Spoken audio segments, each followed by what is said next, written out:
Welcome to the Good News Bay podcast, where we are making Bay County brighter one conversation at a time. My name is Steve Taylor, and I'm so grateful that you've joined us today.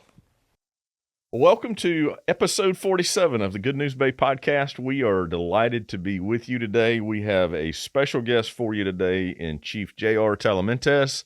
I say that right? Close enough. All right. Yep. Well, Chief, we're thrilled to have your ear and to have your voice with us today. Looking forward to learning a little bit more about you, but also hearing about how we can, what we need to know and how we can help you in what you do. A little bit of background on you. I've learned some stuff today. Oh, you Googled me. Well, you are a Marine. Yeah. Yep. Proud jarhead. You know, the little family tradition there, and yeah, you know. Well, and you are married to a Marine. Yep, and she lets me know that every day.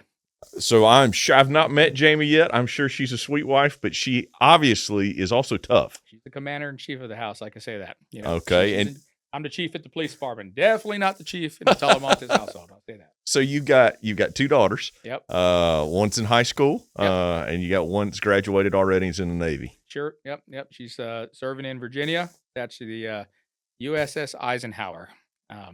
Big old aircraft carrier. So that's a lot to be proud of. Mm-hmm. So you started your career essentially in the Marines. Yep. We talked a little bit about the police side of it. You actually have a police background from the Marines. I do. Yep. The Marine Corps said you're going to be a cop in the Marine Corps. I thought that was a mistake at the time, but you know, it really it's really shaped, you know, my life. You know, if that decision wasn't made, I wouldn't be here talking to you today. So that set the foundation on the police side of it, and then in 2004, you took a job with the Panama City Beach Police Department. Yep, different beach police back then, a lot smaller. I think I might have liked it a little bit better back then, but yeah, answered that in a newspaper. And just by, because we may not come back to this, but you in the pre-interview we talked we talked a little bit about the growth. Mm-hmm. A number of years, like when you came on, there were only like 30 some odd, 37 on the force, something like that. Yeah. I mean, if we were fully staffed, I would probably say we were probably right about 35, 40 cops, and okay. A lot less of that, you know, winter sort of crowd. So, you know, we could do it with 30 cops back then. It was a different city. It was completely different. Some good, some bad. You know, I mean, obviously we're always trying to grow towards something positive, but I look back at those days and I'm like, I miss some of those. Well, and on this podcast, we talked a lot about the growth in Bay County. Mm-hmm. And the growth at the beach. You look at a development like Margaritaville. Yep. They're talking about 180,000 units for that development over a 50-year period. You look at Bay County, I think I saw a statistic that they're expecting another 30,000 people here in the next 5 years or so. That's not just y'all's municipality, but hearing all of these things, we got roads going up, infrastructure, that better include law enforcement. It does. So now y'all are, how many officers do you have now? Sure. So, you know, right now we're budgeted for roughly about 89 police officers. You know, we're a couple people down. You know, law enforcement is seeing challenges in recruiting across the nation. But I think right now we're sitting closer to 80 sworn police officers. That's great. That's significant growth. I think people need to hear that. And so fast forward in 2015, it says you were recognized for your work with human trafficking and named Law Enforcement Official of the Year by the Governor and Attorney General of Florida. That's a pretty big deal. I was very honored. It was a big surprise, and you know, so I still look at that little plaque they gave me every day. Just very happy to be and very proud to be recognized. Well, rightly so. And then in 2021, you were sworn in as the 6th chief of police for Panama City Beach, right? Great honor, yes, sir. So I can tell you that it's been fascinating, just as we've talked, because I feel like I had a pretty. I mean, for a civilian, I feel like I had a pretty good feel of where things were back in the 2013, 2014, 2015 era. We tried to do some ministry on the beach, old group called Sid Crew. Okay. And so we were there during the hectic time. Heyday. And there was a lot, honestly, there was a lot of conflict in a lot of different ways. It was a scary time for the community, even financially. I know enough to know that we've come full circle. The community's actually, most of the businesses are making more money than they ever have. And yet the beaches are safer, I think, than they've been in a long time. And in the middle of all that, though, here's what's cool is that you guys have a great relationship Not that you haven't always, but you've got a great relationship with the Bay County Sheriff's Department. Yeah, yeah, Is that fair? oh, yeah, no, 100%, yeah, sometimes I talk to, Tommy Ford more than I do my own wife. I'm a better fisherman than Tommy will ever be, but, we're good friends. He has a kayak too, by Yeah, the way. he don't use it enough. He don't You, use it enough. you're exactly Yeah, right. Maybe yeah. he'll hear this, and it will remind him he needs to get on the kayak a little more. That's it, he needs to get out there. That's funny. Well, I think some folks, when they move to the area, we've got a lot of folks that are fairly new to the area. They probably think that everything they see on that beach is it's all within PCB. Mhm. And the fact of the matter is, there's a significant part of it that's within the county, and all that jurisdictional stuff. Y'all have to figure that out internally, and you do.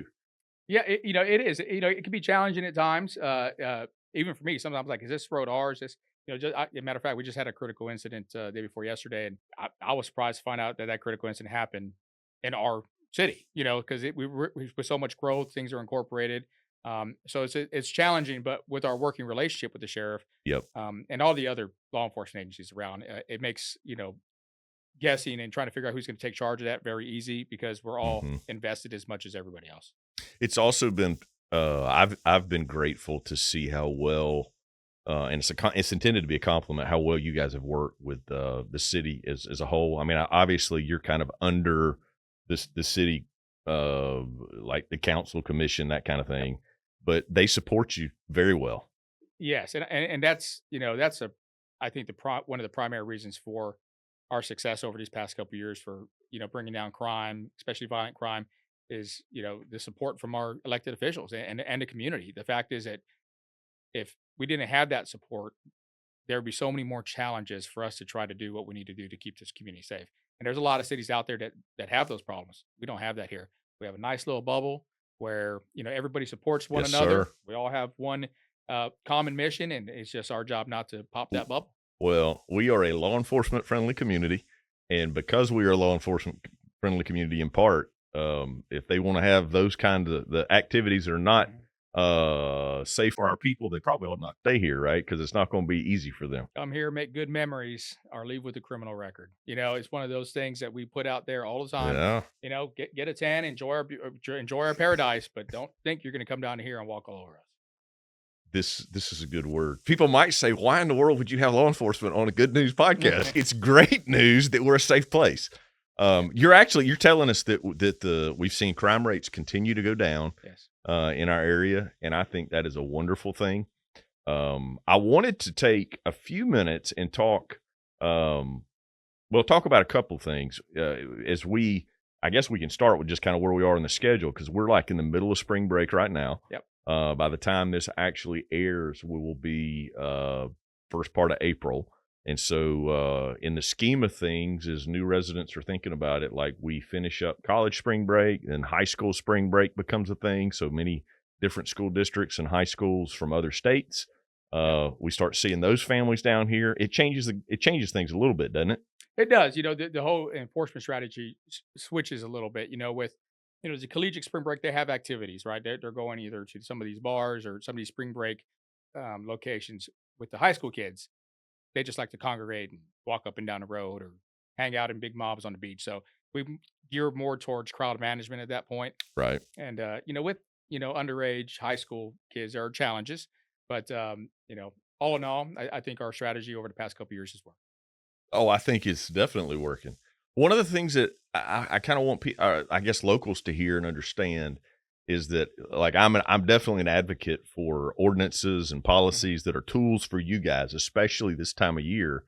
And you were talking about the fact that the state has given y'all some tools with certain zones and that kind of thing. And as needed, y'all implement those zones. Can you talk about that a little bit? Sure. Yeah. So, we have an amazing governor, right? We have amazing support in Tallahassee, especially from our local reps. And the best thing about Florida, I would say, is that our elected officials, our lawmakers, they listen to our law enforcement executives, right? Right. And we tell them, this is what we need. This is how you can help us help the community. And one of the things was, we needed a couple extra tools to help with these unsanctioned pop up quasi party events that these social influencers are just throwing it at any specific location and causing a bunch of public safety concerns. So he provided a law essentially that allows us to double fines, tow vehicles, and really put up a deterrent, saying, "Look, you're entering into an area that we have information that people say they want to quote unquote take over or use it for a playground. Well, if you're going to use it for a playground, you're going to go home with a little less money in your pocket and probably not your car. So don't come in here and conduct yourself in a criminal way because you're going to be held with consequences. Those that come here and abide by the law, they're not going to have any problem. No issues. No issues. You're not even going to know it's there if you're passing through this area for the right reason. But if you're going in there for the wrong reason, you're going to feel it. And the whole idea is creating an environment that everybody could enjoy, and nobody Yep. can enjoy an environment if they don't feel safe. Right? You're not going to want to come here, enjoy yourself. You're not going to want to visit here. You're definitely not going to want to live here if you don't feel safe. And it's our responsibility to make sure that happens. Again, I'm not trying to talk more about or necessarily about the sheriff's department, but I think it matters to me to see how well y'all work together, because nobody would know that there's discussion behind the scenes and that y'all coordinate and you know who's where and when. Because if there is a boundary between incorporated and unincorporated, which would be county versus city, y'all work together so that there's no real change in how the safety is one way or the other, right? No, when you call for help, you call 911. You don't care who shows up, right? You don't care Nope. what uniform they're wearing or what badge they have on their chest. Nope. You just want somebody there that's capable of doing the job. And we have the same concept. If you call us for help, we don't care who gets you first. We're coming to help. Part of the intel that matters Mhm. is knowing who's coming to our community. And it sounds like during certain times of the year, you're able to talk to school districts in other states and partners there that also are helping us know what to expect and how we need to prepare. Is that correct? That's right. There's bad actors in other states that are going to be bad actors here. And their bad actors are our bad actors. Our bad actors are their bad actors. The only thing we did was bridge that communication gap. We sealed that. We opened those lines of communication for sharing information. I get calls from these Alabama law enforcement agencies, Georgia law enforcement agencies saying, "Hey, look, we just stopped this person. They were about to go down there and do this. We stopped this person. They were bringing this amount of drugs." So, putting those barriers down, putting the ego to the side, right? Putting that whole Love it. territorial thing away really, really puts a positive effect on our law enforcement ability. Yep. You have a track record, and you did before you became the police chief, of being techie. Yeah, I'm a geek. Well, and when you say geek, you think nerd. You're not a nerd, chief. You're just not. But as you look at modern technology with apps and the internet and all these things, some of those are tools for y'all. Some of those are tools that criminals could potentially use. And I think it's important for our people to recognize that you, if they didn't know this, it's good for them to know it, but you've had a heart for educating parents and at times educating educators. I know our student minister, Doug Moore, he went to one of the sessions that you did. It's a conference relative to educating parents so that those that would be predators in some of these technological environments, like I guess parents that have kids with phones and that kind of thing. Yeah. Talk a little bit about what you do with that. Yeah, so I just make it very apparent, and a lot of people don't recognize that, we're the first generation of internet parents, right? Meaning we're the first generation of parents, right, that have children born into a world that has the internet as part of their everyday life. They don't know anything different, right? They Right. can't remember. We could remember a time before Mm-hmm. Google, right, where we just wouldn't know the answer unless we went to the library or we had one of those Encyclopedia Britannicas, I think they were called. Remember those things? I do. Yeah. You're aging me, man. What letter did you have? I had F. I don't know. That's the only one we could afford, right? But We had all but one. so it's an information era, and a lot of parents don't recognize the dangers that come with that. Yeah. As positive it is, it could just open up a wide variety of dangers, and I just try to open their eyes to it. It's called Parents Against Predators. I was I needed to look at my notes here, but you've done sessions in many of the local high schools. You've done them in corporate settings elsewhere.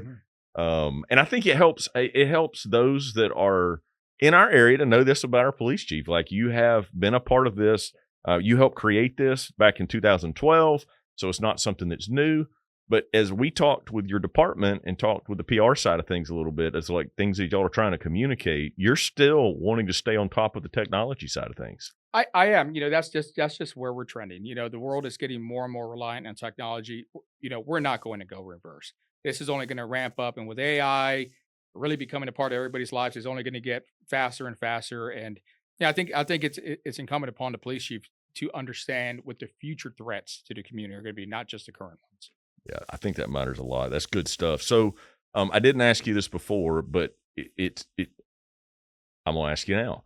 Do y'all have, if people like just today, I got a text, something about Walmart, right? And them wanting to say that I had a charge that was whatever, and I Googled it real quick, and my phone told me that there's a scam going around. Be real careful. Is there a phone number that people can call, or anything within the department if people are concerned about scams or something technology wise? Sure.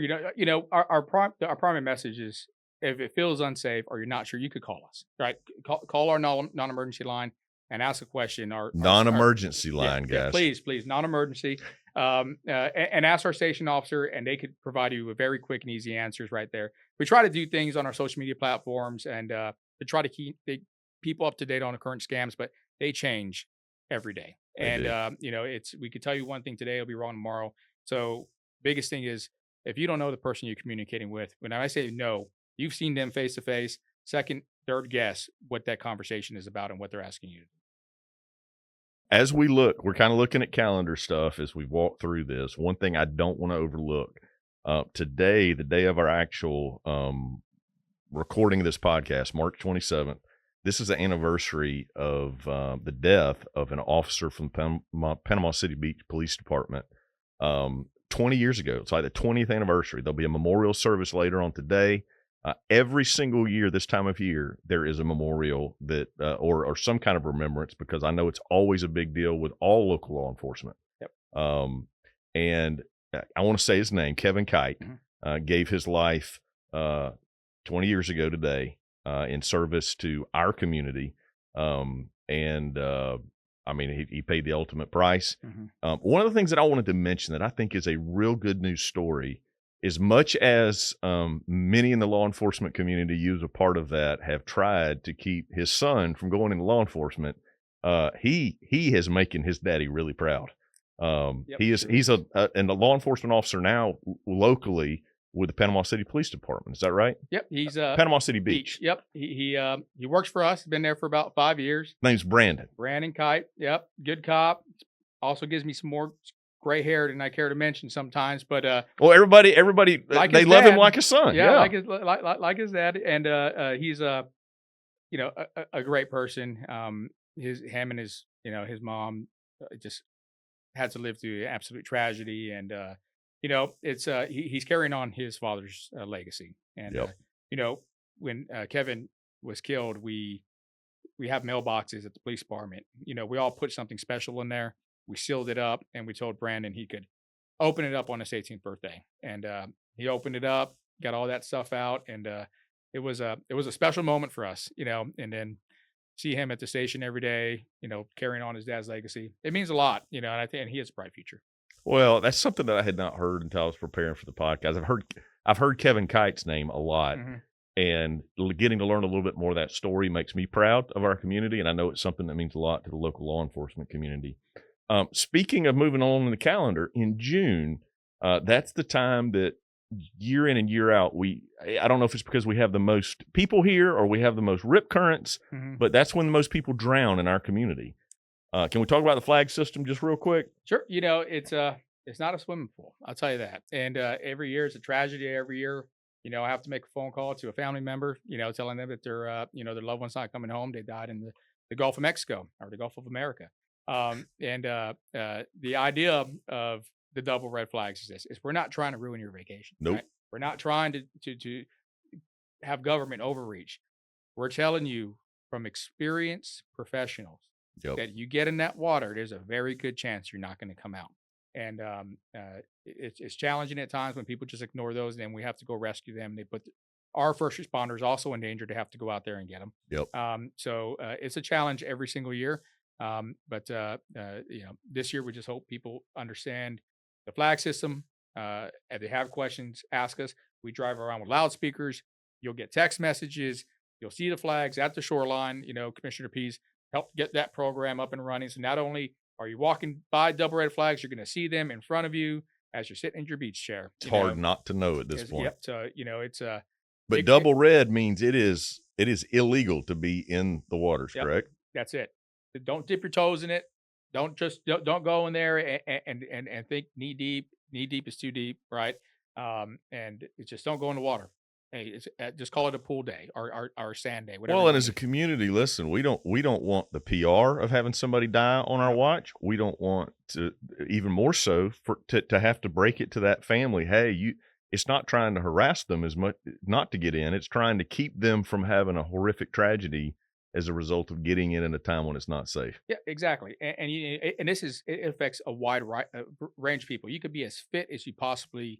I mean, you could be a triathlete, right? We've had some of those drown accidentally. We've had elderly people, we've had children, and everything in between. It's not your skill level, your fitness.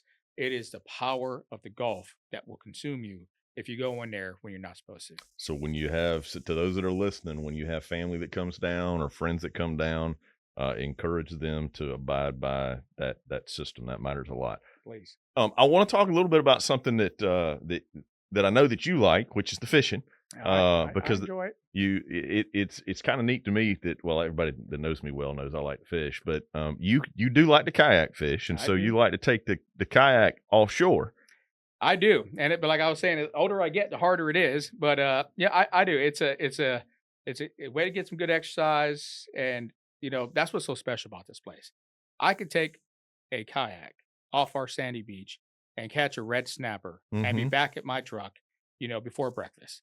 And you can't do that anywhere else. That's how special our stretch of paradise is. I feel like this is where I need to tell them they need to go see Brad Stevens at Sunjammers to get them a kayak. I mean, you just gave him an advertisement. Man, you know what? I'm gonna bring that up next time I see him. It's a good. He should sponsor you or something, man. Yeah, he talked me into this 12 years ago. I don't know how long now. I'm still spending money at his place. That's fishing. It's a great hobby. It's an expensive hobby. It is. So as someone who loves the fishing, you love the water, loves this community, which is also good, but you also see the law enforcement side of it.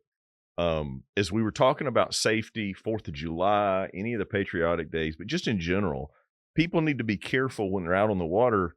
Number one, they're still operating a vehicle, even though it's not a motor vehicle, right? 100%. Yep. It's the power that you can control. And if you don't control that power in a responsible manner, you could cause injury to yourself and a bunch of people. And I know a lot of that falls under, I guess, Marine Patrol or FWC. But at some point, these folks, if they're not careful and they've been out and they've been drinking all day, they're going to get back in their car and they got to go home. And so if they're not careful, that's where you guys end up seeing dangers that take place to others because of people being reckless like that. I mean, is that a fair statement? It is. Sometimes you're out there to, the environment and the circumstances, maybe, I guess convince you to consume a little bit more, or you're making bad judgment decisions. Those could end up in tragedy. You don't want a fun day at Shell Island to end up in the backseat of a police car, right? So just make good choices. Well, and as locals, I can just tell you that those that are local boaters from all kinds of backgrounds, we love people to come here and to enjoy it, but we don't want them to come here and be unsafe while we're out there on the water either, No, yeah, please. And if you're operating a rental pontoon boat, just follow the little map they give you. That's all I got to say. And don't take it out in the Gulf.